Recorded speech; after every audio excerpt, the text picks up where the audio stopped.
Okay, good evening, Rabbi. Tonight we're going to discuss one of our favorite topics that we, once in a while, we go back and do more installments about this. We have already about 20 installments on this, which is the wisdom of the Holy Zohar, the wisdom which is found in this book, the Zohar Kadosh, the Holy Zohar. So I just saw some interesting passages which I wanted to share with people. So let's get started. We're talking here in the Sefer Vaikra, Daf Chaf Gimel Amud Aleph. Says there's something very interesting over there. Number one, it says, Amar Rabbi Yehuda, Zamin Kucha Brichu Legala'a Razin Amikin Deoraita Bezimna Demalka Mashiach. It says that in the time of Melech HaMashiach, when Mashiach comes, HaKadosh Baruch Hu will give us, if you will, some new Torah, some new things. What does that mean? He's going to reveal all kinds of secrets that he didn't reveal to us beforehand. Kabbalah, things which are the Sodot, the esoteric parts of the Torah. Then a lot of things will be revealed that we don't have now. So this is one of the things that a person has to know, that whatever we have now is not the whole Torah. HaKadosh Baruch Hu has much more in store for us. A lot more secrets, a lot more depth, a lot more sublime and esoteric passages we haven't seen yet. And by the way, it's important to see them in a sense. What does that mean?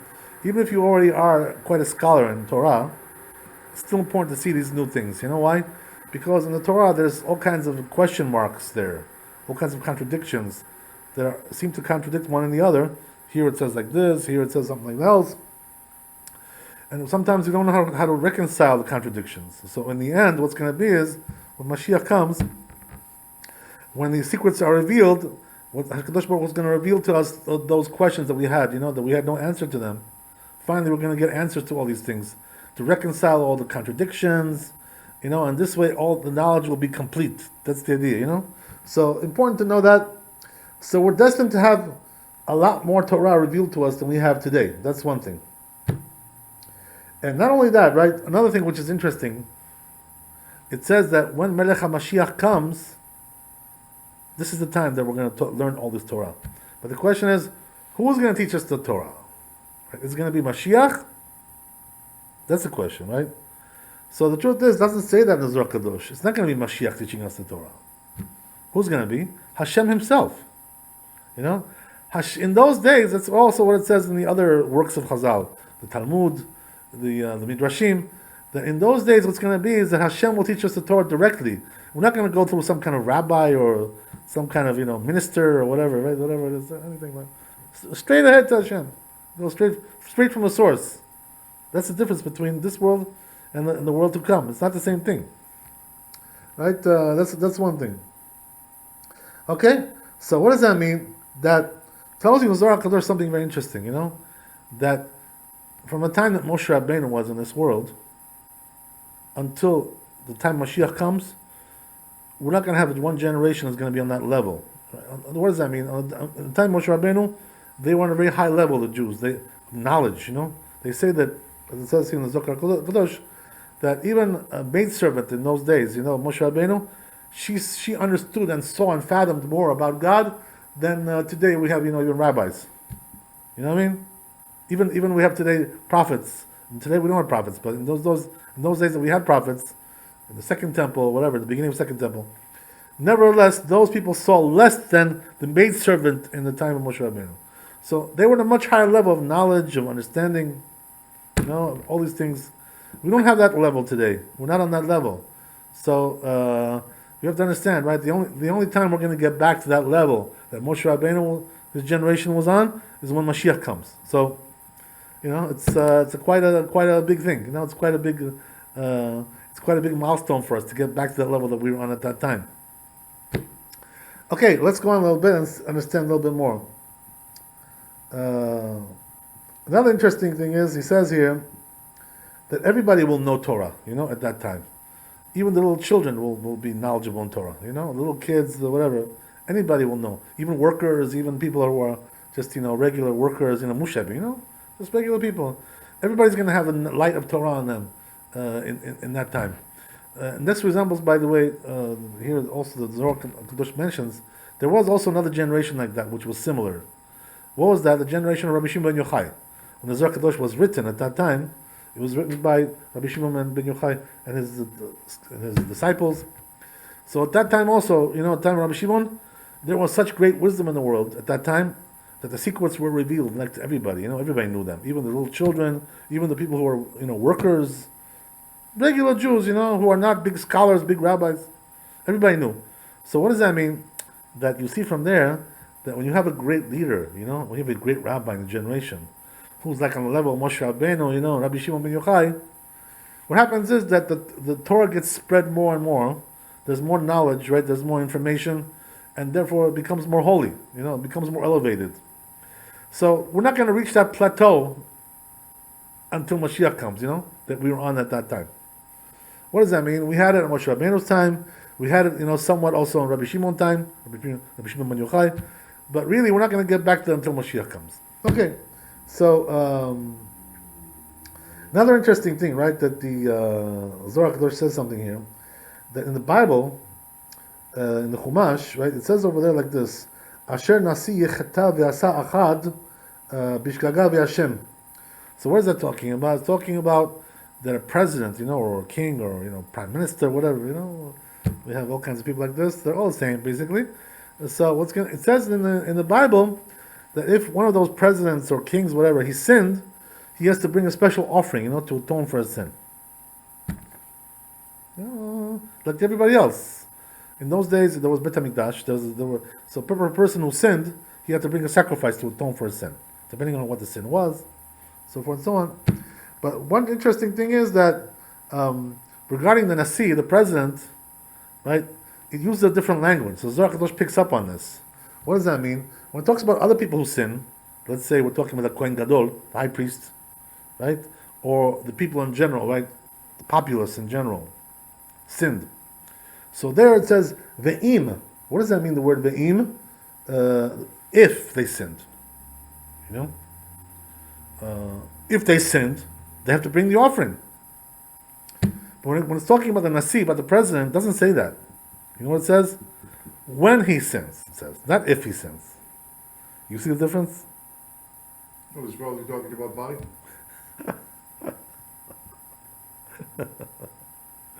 He's too old already. I do. He's over the hill. I know. Right? So, what are we saying, right? Why with the president says when he sins?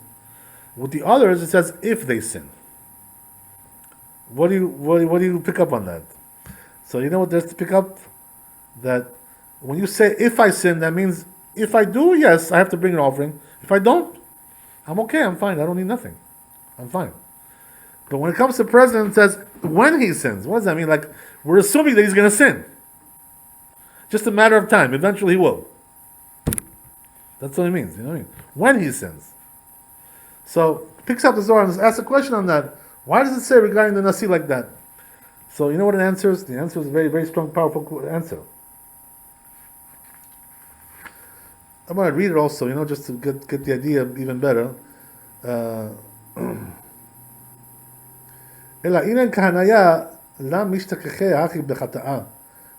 So he says, you know why? Because when it comes to the Kohen Gadol, the high priest, we say if he sins. What does that mean? If he does, yes. If he doesn't sin, no. Right? Why is that? Because the Kohen Gadol, the high priest, the priests in general, the Kohanim, they're very holy. They're in the Bet HaMikdash. They're in a very holy place. They're in the place of God, They're men of God, these people. They're working in the place of God.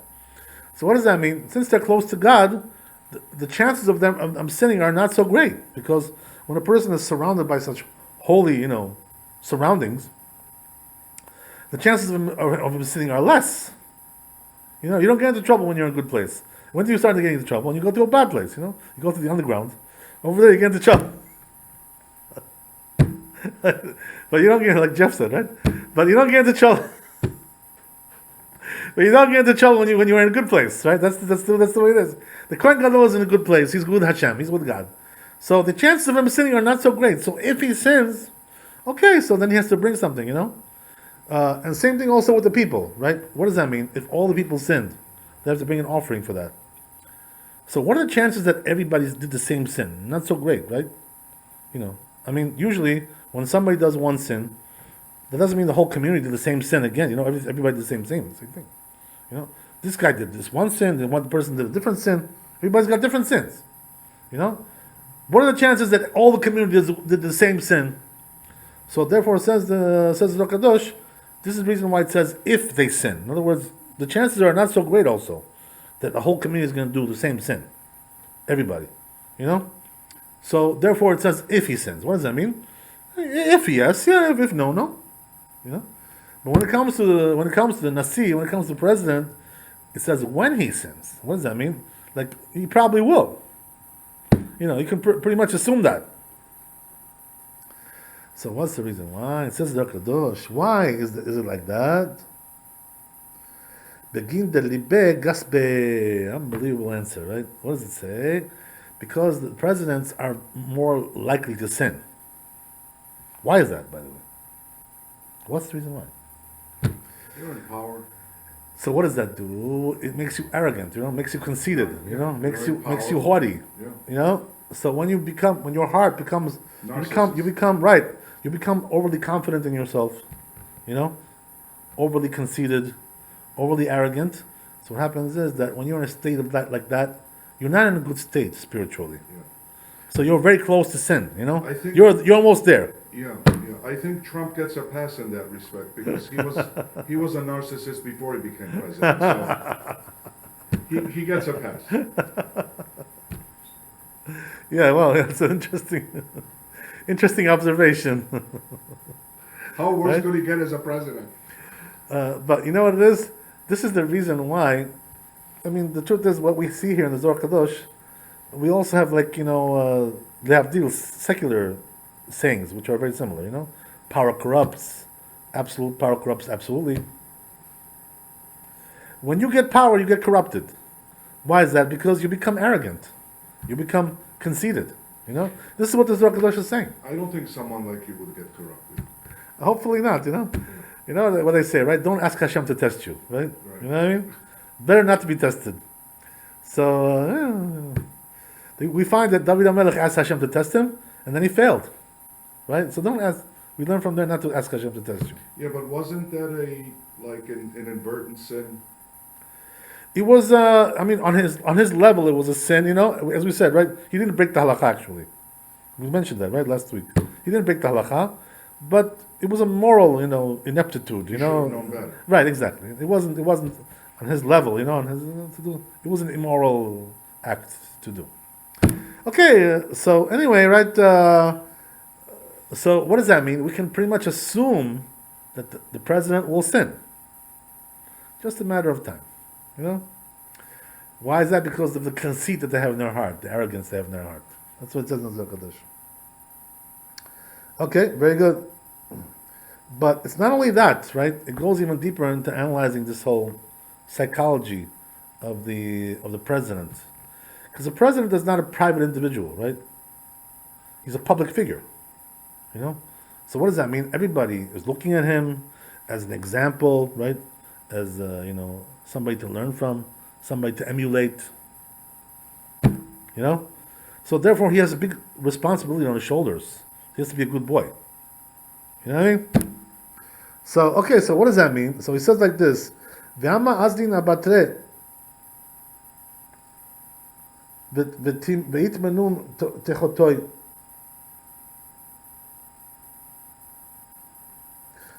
ועל דא אשר נשיא יחטא כגון דעבר על מצוות לא תעשה והוא עבד אחד מניהו ועל דא לה כתיב ואם דהה מילוי לה בספקה הבו. So it just says straight out, right, that first of all, also the people learn from him. So what does that mean? Since he's a public figure, and people emulate him, everybody talks about him all the time, the president, what do you do, president, prime minister, what do you do, this, that. Every day they gossip about him. He did this, he did that, we heard about this, we heard about that. They're all talking about him all the time, day and night. Right? All they do is talk about him. Why is that? Because everybody sees him as an example, as a public figure, somebody to emulate. So because of that, his sin is closely, related to the people as well. In other words, when he sins, it also has an effect on the people as well. So it's considered to be more severe.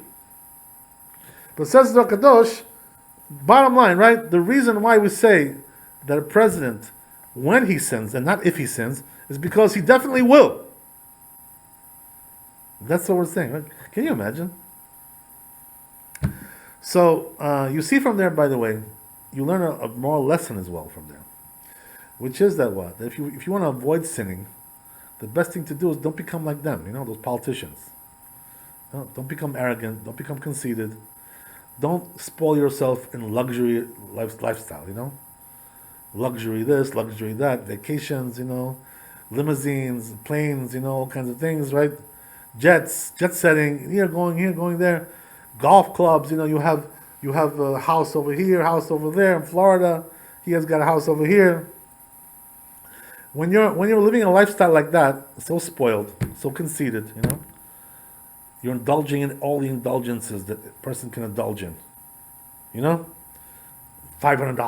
bottle of wine, $600 for a bottle of wine, and like slugging it down, every day, It's ridiculous. I mean, like the excesses, expensive cigars, from Cuba, they bring, oh yeah, this one costs, $500, one box, of cigars, all this fancy stuff they like to, This is what got him into trouble, by the way, Bibi, all these things, He likes to indulge. You know what I mean? And they got him into trouble, all that stuff. That's why he's being now chased by the authorities. What's one of them, I think that they just, they got weary of him already. Yeah, that's also true. But you know what I mean? In other words, when a person... 12 years in a row. But before that, he was another 3 years. Altogether, 15 years he was. Whatever, it's a long time, right? It's a whole generation, It's a whole generation that he whatever. But anyway, you see from there that, you shouldn't want to live like that. Don't try to live that kind of lifestyle with presidents. Why is that? Because once you become arrogant like that, conceited, and you feel like you're on top of the world, I'm ruling over everybody, nobody can touch me, nobody can criticize me, then you're really coming very close to sinning, This is not the way a person should be. So how should you be? Be humble, don't try to be a ruler, don't try to be, don't try to be an authority figure, don't try to make yourself into something too big, don't try to elevate yourself too much. Be a regular guy like everybody else, And when you keep yourself humble, you're not going to come to sin. Because we see from here that what causes a person to sin? When he's really conceited, when he's so arrogant. The arrogance is what does it. Okay, very good. Another thing which I want to discuss, which is also a very powerful thing, is that, when it comes to Torah study, right, what does it say in the pasuk, in the verse regarding that? V'hagita bo yomam v'layla. What does that mean? A person should be studying Torah day and night. Whenever he has free time, open up the Torah and start studying. Don't waste your time with other things, vain pursuits, all kinds of things like this. Don't waste your time. Right? So the question is how to conduct your Torah study, right? So according to the halakha, we find this in the Talmud, we find this in the Rambam, Shulchan Aruch. What they say is that the night is more conducive to learning Torah than the day. So it says the Rambam regarding that a person acquires the most of his Torah knowledge at night, not in the daytime. Right? Also, Shulchan Aruch talks about this, how important it is not to waste any time at night doing other things, eating a lot and sleeping a lot and all these kinds of things, doing entertainment or all kinds of things. No, at night you should be learning Torah, like as much as possible. Don't do other things. Don't waste your time with other things. Minimal, whatever you need just to survive. Sleep enough to survive, eat enough to survive, but don't start getting into luxurious lifestyle at night, indulgences. So what should you do? Be doing at night? Studying Torah, right? That's the idea. If you study Torah at night, you will acquire the Torah. That's what the Rambam says. So the truth is, that this whole concept of learning Torah at night, it's a very interesting concept which has its own dynamics in the halakha, in the pshat, in the simple meaning, and also in the Kabbalah as well, in the Zohar Kadosh. So according to the pshat, why is it that a person acquires more Torah at night than in the daytime? What's the reason why? What difference does it make if it's night or day? If I spend 2 hours learning, Daytime learning 2 hours, nighttime learning 2 hours. What difference does it make? It's all the same. So it should be all the same. Comes and tells you, no, it's not the same. According to the simple meaning, you know why that is? Why is it better to learn Torah at night than to learn in the daytime? Because in the daytime, people are busy. They're working, they have their mundane tasks to take care of. Go to the office, go to the store, go here, go there. So since people are busy, they don't have time for Torah so much. So you can't really concentrate. But what happens at night is a different dynamic sets in at night. You know what it is? The dynamic is that a person now, people are going to sleep, it's more quiet, it's more subdued, you're just sitting there by yourself. So you have more time to ponder the Torah, to think deeply in the Torah, to get deeper into it, to spend more time, meditate in the Torah. You don't have time in the daytime for that. Why? Because in the daytime, it's a rat race. You're rushing from here to running from one place to another. There's no time. You can't get deep into it. But at night, that's something else, right? At night, you can get really deep into it because everybody's sleeping. Now your children are sleeping. They won't bother you. Your wife is asleep, right? She won't bother you. Nobody's going to bother you. You're by yourself, just you and God. That's the way it is, right? So according to the simple meaning of this concept, this is the reason why it's better to learn at night than in the daytime. Because it's more conducive for acquiring wisdom, because you have less things bothering you. It's more quiet, more subdued, more serene. Okay, very good. But according to Kabbalah, it's a different dynamic altogether, right? Which is what? That according to Kabbalah, it's a very important thing to learn Torah at night, just like we see in the Halakha. But for a different reason, for a deeper reason there. So, first of all, right, something interesting is that if you look in the writings of the Arizal and also in the Zohar Kadosh, what you find is that they say the most conducive time to learn Torah is after midnight, first of all. Right? From midnight, according to halachic hours, which is about 1 o'clock at this time of the year, a little bit less than 1 o'clock, and then until the morning, right, until dawn, which is about 4:04, 4:15, whatever, 4:05, right, 4 o'clock, whatever, that's to the dawn. So those hours are most conducive for studying Torah. The second half of the night, after midnight. This first part of the night, the Mekubalim, the Kabbalists, in the Zohar Kadosh, later on, what they used to do, they used to sleep. They would sleep in the first part of the night, because the first part of the night is not considered to be so productive for Torah study. Why is that? Because at that time, there's judgment going on, a lot of judgment. There's a lot of bad forces taking over at night.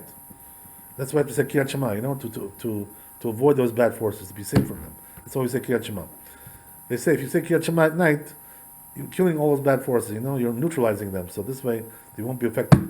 But once midnight comes, second part of the night, so then it's more conducive to learning Torah. Why? Because now it becomes time of chesed, of kindness, at that time. The judgment already ceases, more or less, right? It gets weaker.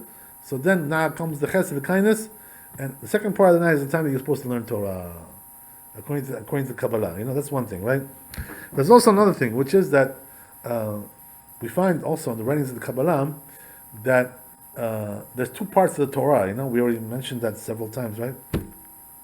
Even though a lot of people don't believe in this, by the way, unfortunately, they don't understand. It's interesting, like this Gabbai who sits here and counts the money. I don't want to mention his name, right? I had a couple of discussions with him, like several years ago, whatever, I don't know, months ago, whatever it was. And, I told him, I said, we started talking about Torah. So he tells me, he says, what Torah? Torah is only the 5 books of Moses. That's what the Torah is. So I said, excuse me, but, don't you know there's also oral Torah? Like, Zepiri Torah, There's also oral Torah. Talmud, Zohar Kadosh, Midrash, these are oral Torah. Halakha. So he says, something interesting he told me. You know what he said?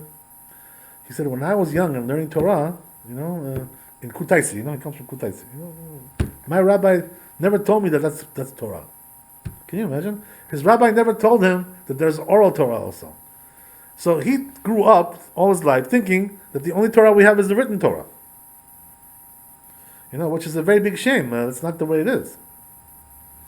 That's not the point of our discussion, right? What I'm trying to say is like this, right? That we have the written Torah, we have the oral Torah.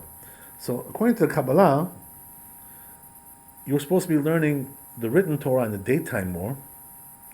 At night, you're supposed to be learning more the oral Torah.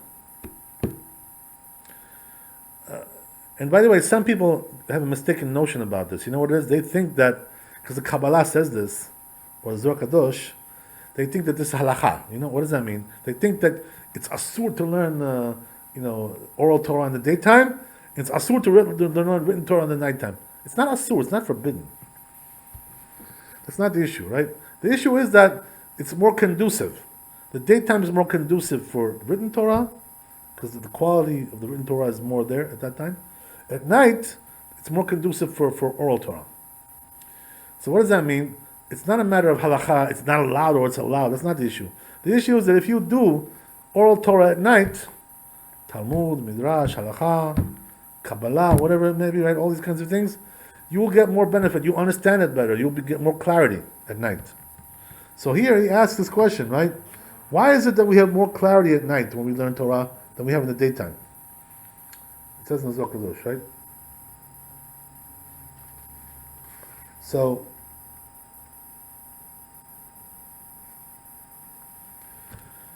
what does that mean? He experimented, right, with his own experience. He tried learning at daytime. He tried learning at nighttime. I understand much better at nighttime. So why is that? He's asking. Why is it more clarity at night?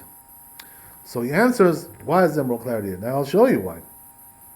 So he says, because, as we said, right, the quality is like this, according to Kabbalah. The quality is that in the daytime you're supposed to be learning written Torah. At nighttime you're supposed to be learning oral Torah. So he says that the real clarity of Torah, where do you really find the clarity of Torah?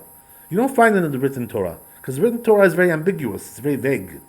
Like you can read the Bible, but you don't really understand what it's saying, because it's not being explained very well there, not being very defined, not being expounded very well.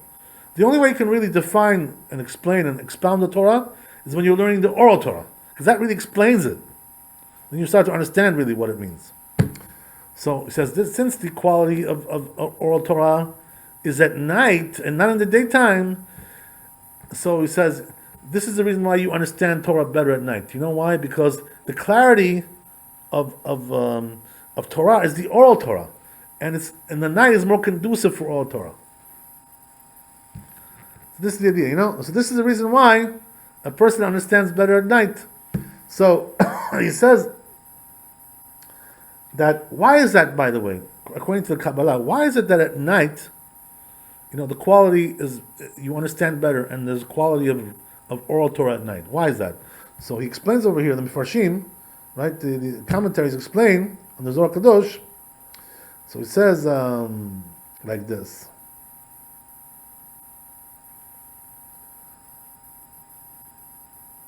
So the oral Torah is related to the Malchut, which is one of the Sfirot, one of the qualities of the Kabbalah, right? The 10 Sfirot. Malchut is one of them, and Malchut rules at night. So therefore, since Malchut rules at night, one of the Sfirot of Kabbalah, according to Kabbalah, therefore, that's connected to the oral Torah, right? And this is the reason why a person understands the oral Torah better at night. It's more conducive for oral Torah. This is the whole thing, So therefore, again, right, to have to stress that, this is not halakha. It doesn't mean that you cannot learn oral Torah in the daytime. This is not what they're saying in the Zohar Kadosh. Even these rabbis, they themselves did not do that. They were not particular about that. They did learn oral Torah at night. But what it means is that when they learn, they try it in the daytime, they try it at nighttime. Nighttime it works better. Why does it work better at night? Because it's a time of Malchut. It's a time where the oral Torah shines. The quality of the Torah, the oral Torah, is available at night, especially after midnight. Right? That's the whole thing. Right? Midnight until midnight, not such a good time to learn. After midnight, then it's when it kicks in. So therefore, right, from the time of Zohar Kadosh and even before that as well, until this day, the Mikubalim, the Kabbalists, you know what they do, right? The ones who are really living according to Kabbalah, what they do is that they sleep at the first part of the night. What does that mean? They go to sleep, let's say, around 9 o'clock, 10 o'clock at night. And then once midnight hits, 1 a.m., they wake up and start to learn Torah until the morning. And this is the most conducive time to learn Torah and to understand Torah. That's the idea. So this is what the Zohar Kadosh is telling you. So now we understand a little bit better, right?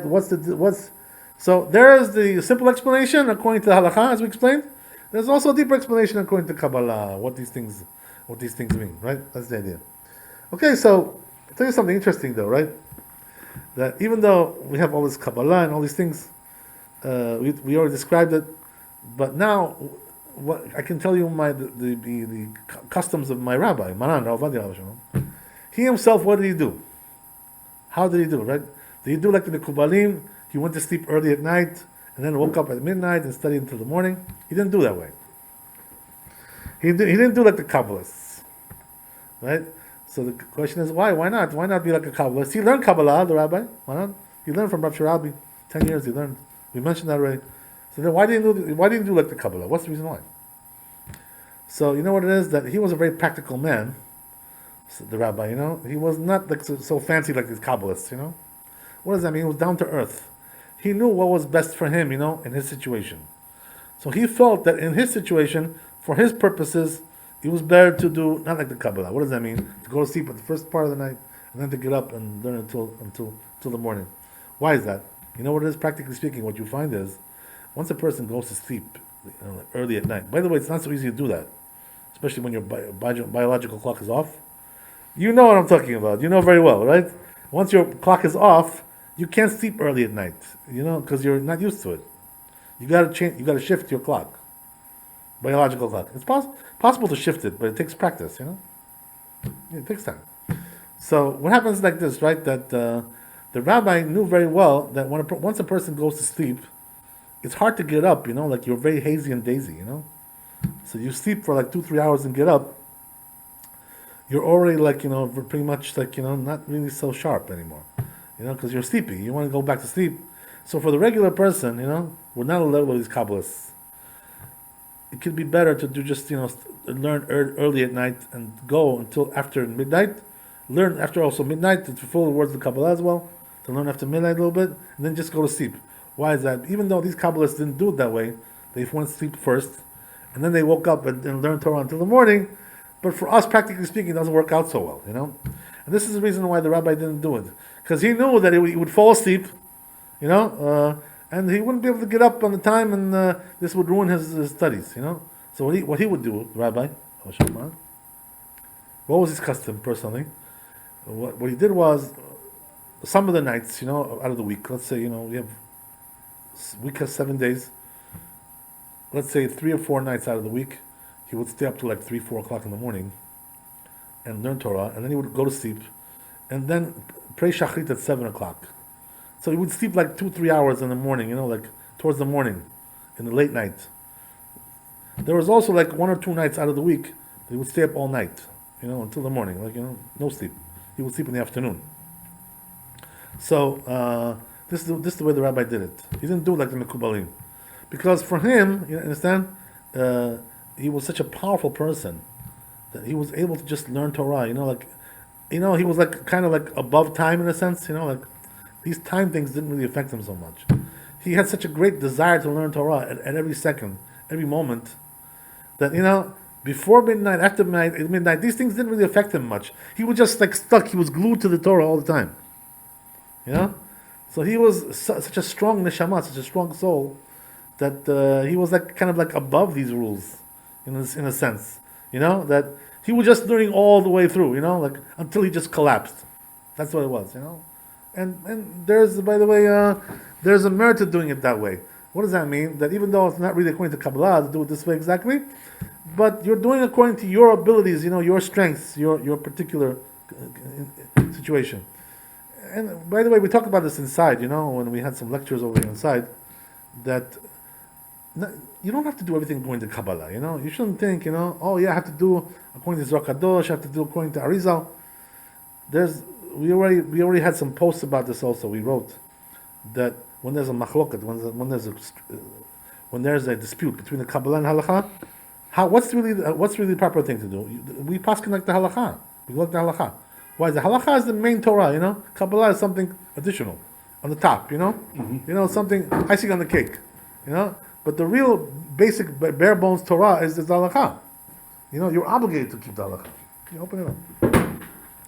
So since you're obligated to keep the halacha, you're not really obligated to keep the Kabbalah, because the Kabbalah is Hasidut. It's more than the halacha. It's higher than the halacha. You know. So therefore, if a person doesn't really, it's not conducive to his success to do like the Kabbalah. He should do like the halacha. But nevertheless, like either way, whether you want to do it this way or that, some people do it this way, some people do it that way. Whatever succeeds for you, you know. But the point is like this, right? That no matter how you ring it out, we see from here how important it is to learn at night Torah, and not to waste your time with all kinds of silly things, you know, movies and videos and all kinds of nonsense. People are watching on the internet, on TV, all kinds of nonsense, you know, all these kinds of things. They're taking away our olam haba. They're taking away our world to come. You know, watching fiction. You know, like what. All these movies, which are all fiction, you know, like they're wasting time. Moshav letzim, transgressing, watching these things, you know, wasting time. 2 hours, 3 hours, you know, another stupid movie, you know. How many stupid movies can a person watch? Wastes his time with all that stuff. So what should he be doing at night? As the Chazal said, right? Halelia legirsa nivra. What does that mean? The night was created for Torah study. That's the idea, you know. That's what a person should do. Right? To light up his nights, as they say, right? Okay, we'll do another thing and we'll stop. A short one, right? Another interesting thing is that it says over here, we talked about the president, right? How he's more likely to sin because he's arrogant, you know, he has that arrogance, overly confident, overly cocky, you know, overly conceited, blah, blah, blah. So, the Zohar Kadosh makes an interesting observation about that. What does that mean? That if you look in the Chumash, if you look in the Bible, when the Mishkan was built, right, the tabernacle, you know, this was like a small little temple that they had in the desert when they were Moshe Rabbeinu. They didn't have the Beit HaMikdash yet. They were still in the desert. So they made like a portable little temple, you know, they would like put it up, put it down, you know, all the time. Wherever they would stop, they would put it up there and erect it, use it, and then put it down, and then pack it up and go, right, to the next place. So it was a portable kind of temple, you know, a little thing.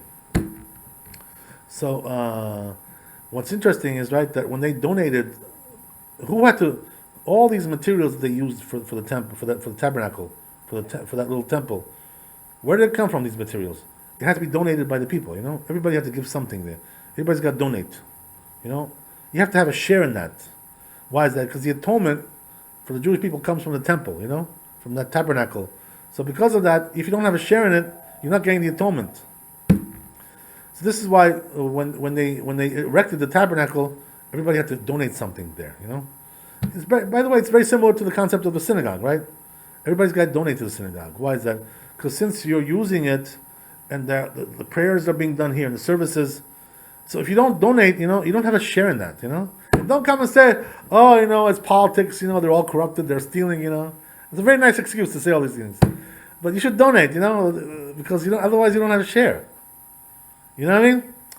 You know, don't use excuses like that. So what I'm saying is like this, right? That, but what was interesting is that each person came and donated whatever they had. You know, some people gold, some people silver, some people wool. You know, all kinds of things. According to what they had, they donated. But the presidents, you know, there was 12 presidents for each tribe. Each tribe had a dasi, president. They donated something very particular, right? Which was what? The stones that were used, the precious stones for the breastplate of the Kohen Gadol, high priest, which was used for prophecy, to reveal all kinds of prophecy. Those stones were donated by the presidents, by the Nesim. Right? They donated those stones, those precious stones. So Zohar Kadosh asks, why were they, Dafka, you know, they particularly had to be the ones to donate those stones? Why not somebody else? I mean, anybody can donate whatever they want. So what? They're the only ones who had precious stones. Nobody had precious stones, you know, emeralds and and rubies, and they had that. So says Zohar Kadosh, there's a purpose in that, and that's exactly what we said before in the beginning, right when we started the class. That the reason why those presidents had to donate the stones for the breastplate of the Kohen Gadol is because these two things are related. What does that mean? As we said, right, the blemish of the presidents, the politicians, what's their blemish? They're conceited, They're like didgula, they're haughty, arrogant. So this causes them to sin, even to have sinful thoughts, all kinds of arrogant thoughts in their head. So this is like God doesn't like that, God doesn't like arrogance. Hashem hates that, It says in the Gemara, by the way, that a person who's arrogant, conceited, he's like he's like an idolater, He's compared to an idolater. Like idolatry, the sin of conceit. Why is that, by the way? What's the reason why? You know why? Because when a person is conceited, he makes himself into a god. Oh yeah, you gotta worship me. I'm the best. I'm the best, man. Like nobody like me. So like I'm your god. Bow down. I'm the god. You gotta worship me. So when a person is conceited, he turns himself into a god. So it's like idolatry. This is what it means. So, in order to atone for that sin that these presidents are conceited and haughty, how they do that? They have to donate those stones. Why is that? Because where's the source of conceit, arrogance? It's in the heart. Gulsha, didgula. That's why in Georgia we call it didgula, big-hearted. Because it's in the heart. That's where the source is of the conceit. That's where it comes from. Didgulova. Right? So, as we said, right, those stones, where they go? They went on the breastplate of the Kohen Gadol, which was on his heart, on his bosom, So what does that mean? Comes those stones that they donated to be on the breastplate of the Kohen Gadol, high priest, on his heart, to atone for the sin of their didguloba, their conceit, their arrogance, which is also on the heart. This is the reason why they had to donate those stones. That's what it says, right? So again, you see, right, that the Zohar Kadosh stresses that the presidents are haughty, they're arrogant. This is their nature. As we said last week, right, the only ones who don't suffer from this problem are who? Malchut Bet David, right? The ones that come from David, from the line of David, they're not arrogant, they're not haughty, they're humble. That's why they're the best kings. No good kings like them. We're asking Hashem to bring Mashiach, right? Mashiach ben David. He comes from David. We want this kind of Mashiach. Right? We want the Mashiach comes from David. Why? Because they're humble people. They don't get arrogant when they become presidents, when they become kings. But any other king besides them, they all become arrogant. You can assume that they are. Jewish, non-Jewish, doesn't make any difference. They're all the same. That's what it is, right?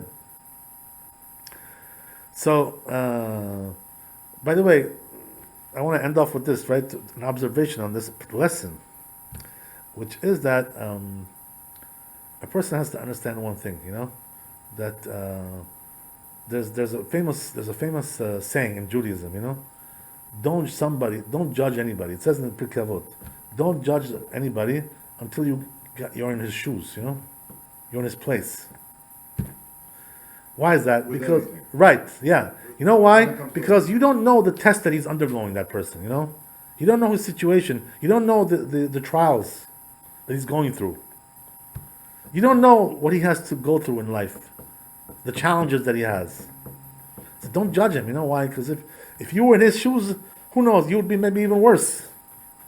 So don't judge him and say, oh, how does he behave like this? Like, what makes him behave like that? Such a fool. If you were in his shoes, maybe you'd be worse. So, in order to illustrate that, there's an interesting story brought down in the Gemara, which comes from the Bible. What happened was that there was one, big Rasha, became king eventually. His name was Yerovam ben Nevat. Yerovam ben Nevat, he turned all the Jews into idolatry, he did a very big sin. What happened was, in the beginning, he was a big tzaddik, he was a righteous man. How did he get so corrupted? He was a big chacham also, a very learned scholar. How does a person become so corrupted, a person like that? So you know what it is? That what happened was that Yerovam ben Nevat was one of the workers of Shlomo Melech, of King Solomon. King Solomon saw him that he was a very bright man, very energetic, very capable. So he made him like one of his ministers. So what happened was Yerovam ben Nevat, once he saw Shlomo Melech that he was behaving, improperly, he married the daughter of Paro. He brought her in there, and he built a special house for her. And he took the pilgrims that were supposed to dwell in that area when they come to Beit HaMikdash for the holidays, and he closed that area to build a mansion for his wife with the daughter of Paro. So Yeroboam Nebat, got sick from that. He couldn't take it. He got sick from that. He couldn't tolerate that behavior. So he came in to Shlomo Melech, King Solomon, and he rebuked him in public. He said, "How could you do such a thing like that? Shame on you." So what happened was that Shlomo Melech, once he heard that, what happens, right? When you rebel against the king, you're liable to death. So he tried to kill him. Right away, he sent his soldiers to try to kill him. He ran off. He got away. He went to Egypt. He went to Mitzrayim, and he stayed with Paro. Paro took him in. Can you imagine? Paro takes him in, and he lets him stay in his house. So he stayed there until Shlomo Melech died. Because if Shlomo would see him anywhere in the country, dead meat. He would be dead meat. You know what I mean? So once he died, he came back. And then he became king. Blah blah blah. It's a whole story. I don't want to get into that story there. That's not the issue, right? But what happened was that once he became king, he became much more corrupted than Shlomo Melech, more than Solomon, right? Much worse. He led the Jews astray to idolatry. He ruined everything, destroyed everything. Spiritually, I'm talking about. So this is where we learn, this moral. Don't judge somebody until you cut to his shoes. What does that mean? He was trying to judge Shlomo Melech. He was a king. He himself was not a king. He was a minister. Why are you judging somebody? He's above you. He's not. You're not in his shoes. He's a king. You know what I mean? So therefore, Hashem told him, you came and judged him, rebuked him in public, embarrassed him, disgraced him like that. So I'm going to show you. I'm going to make you king. And you're going to see that once you're in his shoes, you're going to be much worse than him. You know what I mean? So he taught him, and that's exactly what happened, right? Once he became king, he was 100 times worse than Shlomo Melech. So we learn from there, that's exactly the point, right? That don't judge a person until you come to his place, until you're in his shoes. Because you don't know the trials that he has. You don't know the challenges that he has. Even if it's a person that's behaving really terribly and well, if he's a big sinner, that's something else, right? We're not talking about that, right? But we're talking about a person who's not such a big sinner, but he's not perfect. He's imperfect, Right. He's making mistakes. Like everybody else. He's got his flaws. You come and say, "Oh, how could he do such a thing like that?" How does he do that? Yeah. If you were in his place, you would understand why he does that. Mm-hmm. So don't judge a person until you come to his shoes. Yeah. And they say, by the way, I don't know if this is true, but they say Rabbi Nachman ben Breslev was one of the big Hasidic scholars. Yeah. They say that he added something to this proverb. Not only what it says in Pirkei Avot, don't judge somebody until you come to his shoes, but he says you never will come to his shoes. In other words, you never will be in the place that he is. So don't judge him ever. In other words, you're never going to be in his shoes. What does that mean? Every person has different challenges. Yeah. Every person has different predicament in life. So you can't judge that person until you feel what it is to be in his place, and you may never get there. So don't judge him ever. Baruch Adonai Le'olam, amen, amen. Chazak Baruch, thanks for coming. Amen. Be blessed with wealth, health, happiness, all the good things. Amen, amen. Us and all the Jewish people, all B'nai Yisrael, amen, amen. Chazak Baruch. So, this guy formed the government, in Israel? Yes, He sure did. one of our favorite topics. Well, what has he done so far?